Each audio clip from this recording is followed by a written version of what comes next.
जी अस्सलाम वालेकुम उस्मान भाई।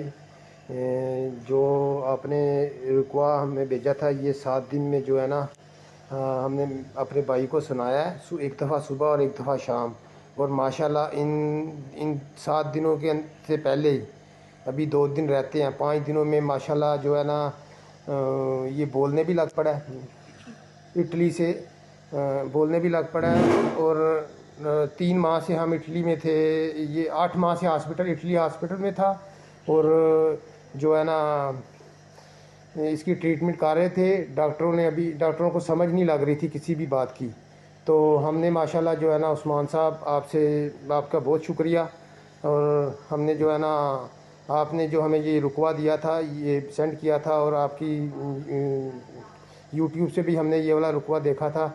और भाई को 7 दिन में ये जो है ना, ये देखें अभी मूवमेंट भी है। और माशाल्लाह 100 में से 30% जो है ना, इनमें बेहतरी आई है। अभी ये बोल भी सकता है। और हाथ वगैरह भी अपने हिला सकता है। अभी बैठ नहीं सकता, लेकिन इंशाल्लाह जो है ना, ज़रूर बैठने भी लग पड़ेगा। अल्लाह हाफिज़, बहुत शुक्रिया।